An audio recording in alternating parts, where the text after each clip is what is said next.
Gloria a Dios, aleluya, aquí estamos una vez más en este canal. Jehová es mi pastor y nada me faltará. Con el segmento de Enseñando al Templo, gloria a Dios, tenemos el tema 30 días con Jesús. Tenemos el día número 23, gloria al Señor. Y el tema de hoy es Jesús entra a Jerusalén. Jesús entra o viaja a Jerusalén, gloria a Dios. Estaremos estudiando y hablando sobre el libro de Mateo, capítulo 21, del verso 1 al 27. Libro de Mateo, capítulo 21, verso 1 al 27. Gloria al Señor. Resulta que aquí empieza Mateo describiendo que Jesús entra a Jerusalén. Gloria a Dios. Y antes de entrar, Jesús manda a buscar una asna atada y un pollino con ella. Dice la palabra del Señor, desatadla y traédmelos. Y si alguien ha de preguntarle que por qué toman esa asna, él le dice, el Señor lo necesita y luego los enviará. Aquí debemos de enfocarnos que el Señor no los mandó a que robasen, sino que la tomaran prestada, que le dijeran, el Señor lo necesita y las devolverá. Gloria al Señor. Resulta que Mateo, gloria al Señor, Mateo se enfocó, como dijimos una vez en otro video, Mateo es el primer libro del Nuevo Testamento. Entonces, todo el Antiguo Testamento está basado en muchas leyes judías. ¿Por qué? Porque era el pueblo de Dios, el pueblo que Dios escogió, el pueblo judío. Y cuando Mateo aquí escribe el Nuevo Testamento, él se basa en lo que ya estaba escrito. Entonces, en este libro de Mateo podemos encontrar que solamente aquí Mateo menciona al asna y el pollino. En el libro de Marcos y Lucas no mencionan al asna. O sea, el libro de Marcos y Lucas no menciona al asna, gloria a Dios, solamente menciona al pollino. Entonces, quisiera explicarle un poquito esto para que no haya confusión, ni que se dejen confundir, gloria al Señor. Como dijimos antes, resulta que Mateo se enfocaba en lo que estaba escrito, se enfocaba más en lo profético, en lo que ha de venir, porque el pueblo, él mayormente le estaba escribiendo a un pueblo judío y le estaba hablando conforme a sus escrituras. Y por eso aquí Mateo cita, es uno de los que más cita al Antiguo Testamento, gloria a Dios. Podemos leer aquí en el verso 5 que dice, del 4 al 5, perdón. Todo esto aconteció para que se cumpliese lo dicho por el profeta cuando dijo, decid a la hija de Sión, he aquí tu rey viene a ti, manso y sentado sobre una asna, sobre un pollino, hijo de animal de carga. Y los discípulos fueron e hicieron como Jesús le mandó, y trajeron el asna y el pollino, y pusieron sobre ellos sus mantos, y él se sentó encima. Gloria al Señor. Vamos a pararnos aquí un momento. Resulta que aquí Mateo lo escribe, ¿por qué? Para confirmarle al pueblo judío que estaba escrito así en la escritura, gloria al Señor. Está escrito, gloria a Dios, en Zacarías 9:9, que el rey ha de venir manso y sentado sobre un asno, gloria a Dios. ¿Y qué pasa? Que aquí los discípulos fueron a buscar dos, aleluya. Lo que pasa es que el libro de Marcos y Lucas no menciona a los dos, pero tampoco los niega, sino que se enfoca más en el pollino. ¿Por qué? Porque el pollino nunca fue montado por alguien. Entonces, ¿qué pasa? En Israel mayormente estaba la madre asna y el pollino, que era el hijo. Gloria a Dios. Entonces, el asna iba adelante, la madre, y el pollino donde estaba sentado Jesús era el que nunca fue montado. Se lo digo esto, hermanos, para que no se dejen confundir, que la Biblia se contradice, que esto y aquello no. La Biblia no se contradice, porque si fuese así, entonces Marcos y Lucas lo hubiesen negado totalmente. Pero aquí Mateo se enfocó más en lo profético, en lo que estaba escrito en el Antiguo Testamento, y por eso menciona el asna y el pollino, ¿verdad? Pero debemos enfocarnos que Jesús se montó sobre el pollino, porque ese nunca fue montado. Ese era joven, un asna joven, gloria a Dios, hijo de la asna, para que no haya confusión. Aleluya. Entonces, ¿qué pasa? ¿Por qué vino Jesús precisamente sobre un pollino, sobre un burro? Gloria a Dios. Debemos de saber un poquito de este animal. Este animal es un animal mayormente necio, difícil de domar, gloria a Dios. Cuando queremos jalarlo con fuerza de hacer algo, ellos no se mueven por nada. Y es difícil de domar, es necio. Es conocido como un animal necio, como un animal estúpido, dicen la mayoría de personas, porque el carácter es terco, gloria a Dios. Entonces, ¿qué pasa? Jesús decide ir en un asno, primeramente, ¿por qué? Porque escrito estaba que el rey ha de venir manso y sobre una asna, ¿verdad? Entonces, ¿qué pasa? El asna representa paz y humildad. El asno representa paz y humildad. Si Jesús hubiese venido en un caballo, el caballo representa fuerza y poder. En ese entonces, ¿verdad? Si Jesús hubiese ido en un caballo, dirán, pero este viene con fuerza y poder como para la guerra. Pero Jesús tomó el asno y dijo, no, es que yo vengo humilde, manso y en paz. Porque Él vino y quiere darnos paz. Si Él hubiese venido en un caballo, en aquel entonces iban a pensar, no, Él vino en guerra, porque el caballo representa fuerza y poder. Aleluya.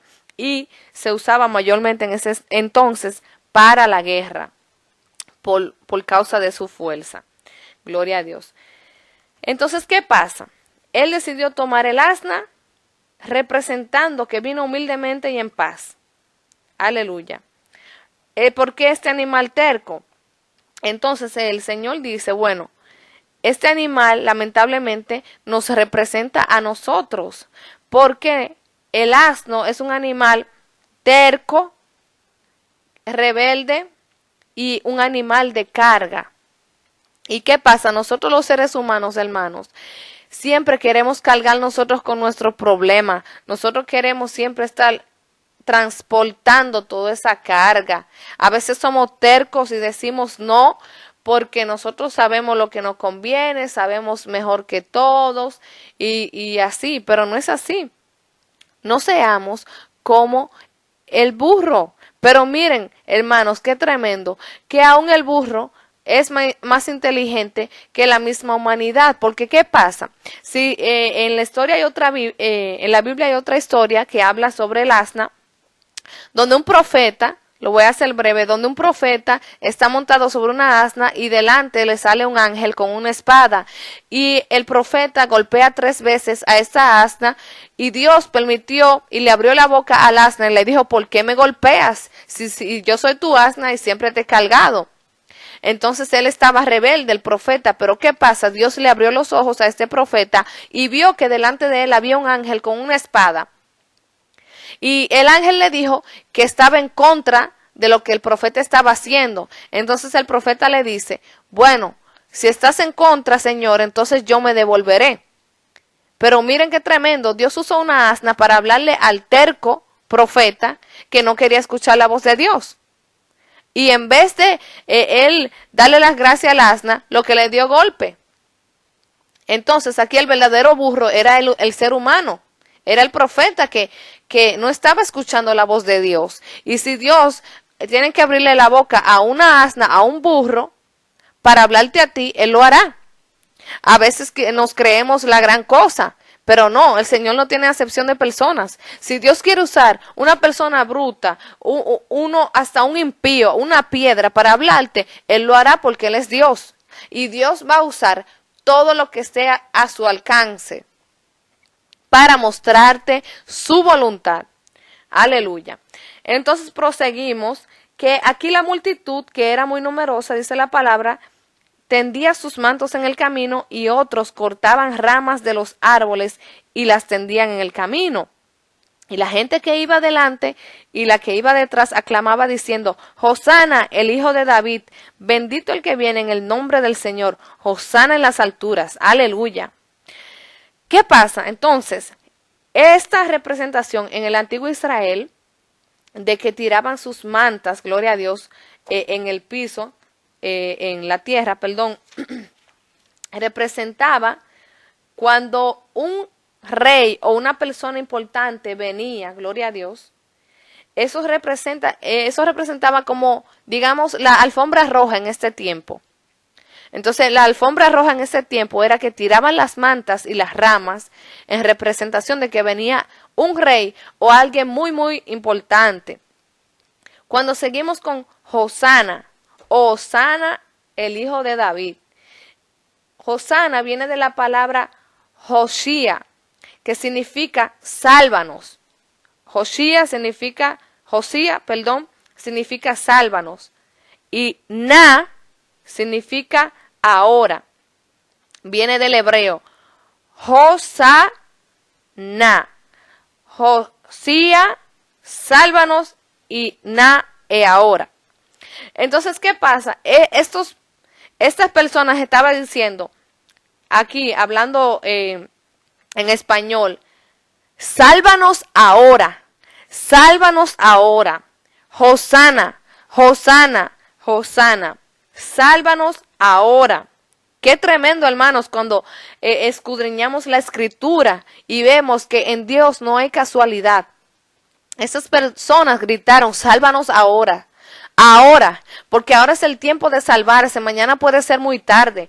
Ahora es el tiempo de salvarse. Ahora es el tiempo de decir, sálvanos, Señor, sálvanos ya, porque el tiempo ha llegado. Gloria al Señor.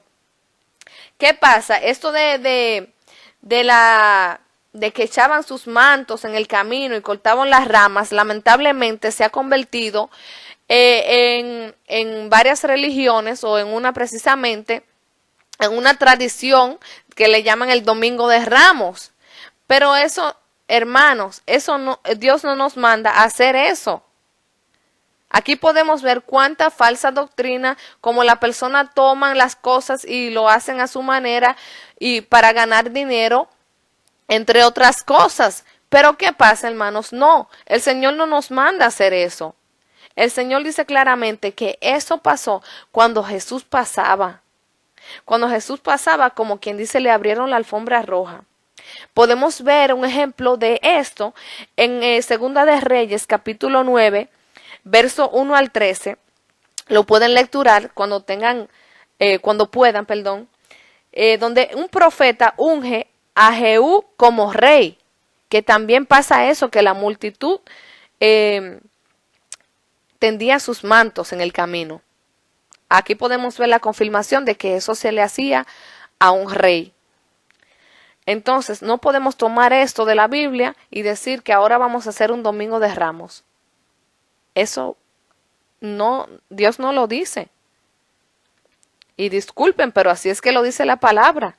Eso pasó cuando Jesús entró a Jerusalén, lo hicieron en representación de que el rey venía, pero ahora nosotros debemos de guardarnos en santidad, de echar, no tender nuestros mantos en el camino, no, tender nuestra alma,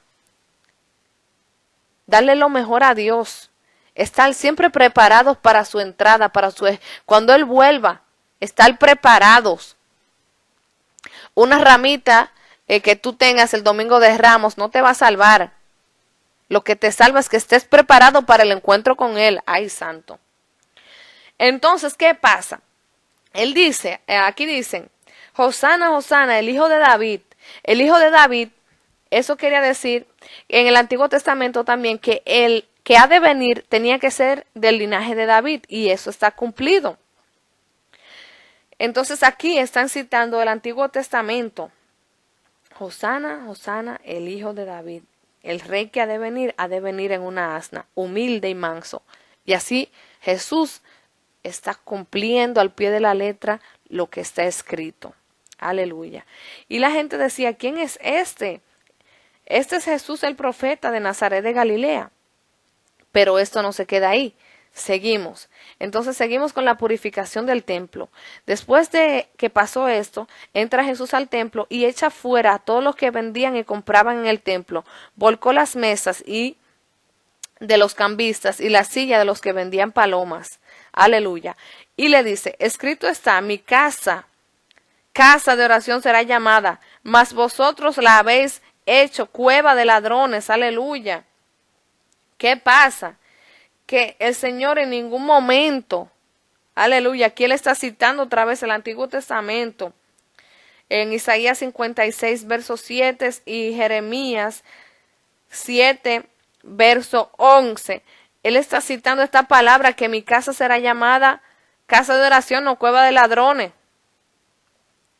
¿Y qué pasó? Él, dicen, bueno, Jesús también tuvo ira, tuvo esto, pero Jesús entra a Jerusalén. Debemos de imaginarnos esto, hermano. Él entra a Jerusalén en gloria, aleluya. El pueblo le alaba, le dice Hosana, hijo de David, pero va directamente al templo. Porque a lo primero que Dios le va a pedir cuenta es a su iglesia. Oh, Shama. Es a su iglesia. ¿Por qué? Porque ese es su pueblo escogido y Él va directamente al templo. Él va así a volcar las mesas. Pueden tomarlo como ira, como lo que sea. Pero ¿qué pasa? Él fue a poner orden. Porque el propósito de Dios es que sea una casa de oración, una cueva de ladrón. Y lamentablemente, y me da mucha tristeza, que aún en la iglesia que yo visito, aleluya, también se ha vuelto una cueva de ladrones. Se ha vuelto que están vendiendo, que están haciendo esto, que están, hermanos. Es una cueva de ladrones, pero nosotros debemos permanecer en oración, enfocarnos en la palabra. Lamentablemente la iglesia se ha vuelto ahora un negocio, un comercio, vendiendo cosas dentro de la iglesia, que la gente está más pendiente a salir del culto para poder comprar algo. Aleluya. A veces yo también lo admito, me ha pasado que yo estoy en el culto, me quiero concentrar en el culto y luego pienso, bueno, desde que salga quisiera chequear los libros que venden ahí para ver si me compro algo o quizás una tarjetita, y nos desenfocamos totalmente. Entonces Dios vino a poner orden, Jesús vino a poner orden, y aquí vemos otra vez que Él dice claramente que Él es Dios, porque Él dice mi casa, escrito está mi casa. Él podía decir la casa del Señor, pero Él dice mi casa será llamada casa de oración. Aleluya. ¿Qué pasa? Y después que Él puso orden aquí, pudieron venir los ciegos y los cojos y los sanó. Porque es que si en la iglesia no hay orden, no podemos ser sanados. ¿Y cuál es el orden? El orden de Jehová. Ese es el orden que tienen que reinar en la iglesia, el orden de Jehová, el orden conforme a la palabra. Si este orden no existe, no podemos ser sanos. ¿Y qué pasa? Que los principales sacerdotes estaban indignados porque veían que los muchachos clamaban, Hosana, el hijo de David. En el griego original dice que los que clamaban eran muchachitos, jóvenes, aleluya. Entonces, ellos dicen, oyes, pero oye los que dicen estos.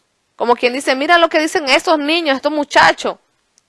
Y Jesús le dice claramente, ¿nunca leíste que de la boca de los niños y de los que maman perfeccionaste la alabanza? Eso se encuentra en el Salmo 8, verso 2, si lo quieren lecturar.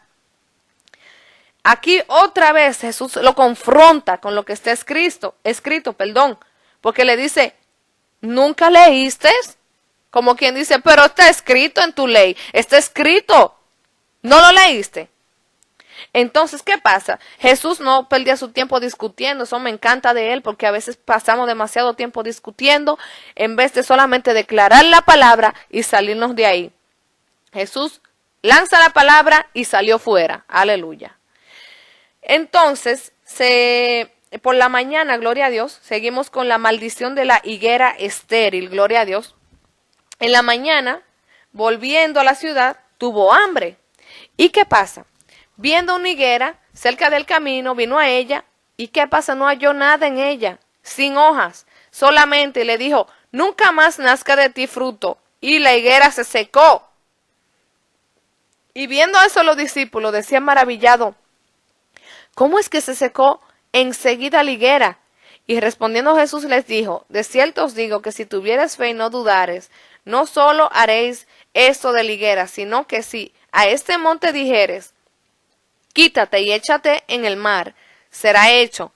Y todo lo que pidiereis en oración creyendo, lo recibiréis. Aleluya. Jesús tenía hambre. Eso es lo primero. Vino a buscar comida en la higuera. La higuera aquí representa a Israel, gloria a Dios. Representa a Israel. Él vino a buscar los frutos, pero ¿qué pasa? Esa higuera no tenía nada, sino hojas solamente. ¿Qué podemos ver? A veces plantamos un árbol, pero estamos esperando el fruto del árbol, no las hojas. Entonces Jesús aquí estaba esperando ver los frutos, pero no encontró frutos. Encontró solo hojas, encontró religiosidad, no encontró amor verdadero en el pueblo. Encontró un fariseísmo, una hipocresía religiosa. ¡Ay, Shama! Y se secó. Porque él dijo, que no nazca más de ti fruto. ¿Por qué? Si no está dando fruto siendo higuera, ¿para qué entonces Dios te necesita? Dios no nos necesita, Él nos ama y nos recoge y nos salva porque Él es amor. Pero ya que Él nos llamó a su reino, debemos de dar fruto. Si Dios quisiera solamente salvarnos, nos entregamos al Señor y ahí mismo Él nos lleva al cielo. Pero el plan de Dios es que demos fruto aquí en la tierra, para que el mundo vea su gloria en nosotros. Aleluya. Entonces los discípulos se maravillaron y Jesús les dio ahí otra enseñanza. Si tuvieres fe y no dudares, haréis más que esto. Aun si le dicen al monte, échate y tírate al mar, será hecho. Dando a entender que todo lo que pidieres en oración, creyendo lo recibiréis. Aleluya. ¿Qué pasa? Una vez yo siempre, al principio que me entregué al Señor, gloria a Dios, yo siempre oraba, Señor, yo te pido, yo te pido, yo te pido, yo te pido. Aleluya. No es malo pedir en el nombre de Jesús, amén, pero ¿qué pasa? Un día Dios me dice, hija, pero ya no me pidas tanto, dame gracias porque ya te lo di. Entonces yo, pero esto es una nueva dimensión de oración.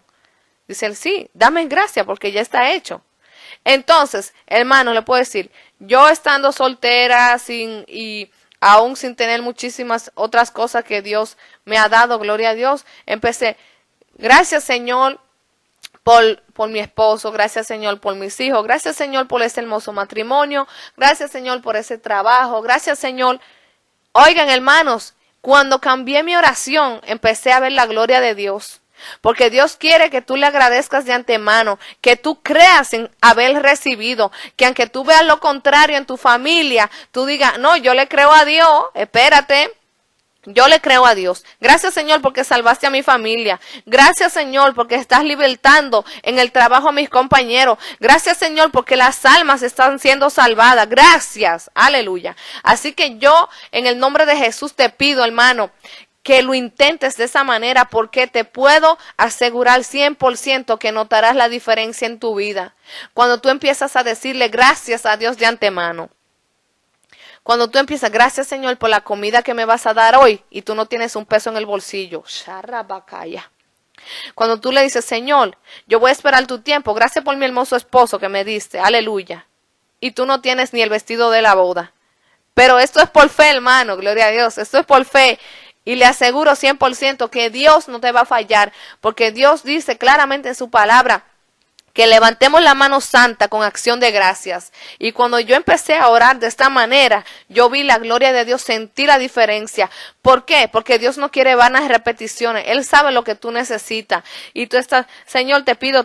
No, gracias Señor, porque está hecho. Y como dice el libro de Génesis, y vio Dios que era bueno, porque todo lo que Dios hace es bueno. Aleluya. Así que Dios me lo bendiga grandemente y será hasta la próxima. Amén y amén.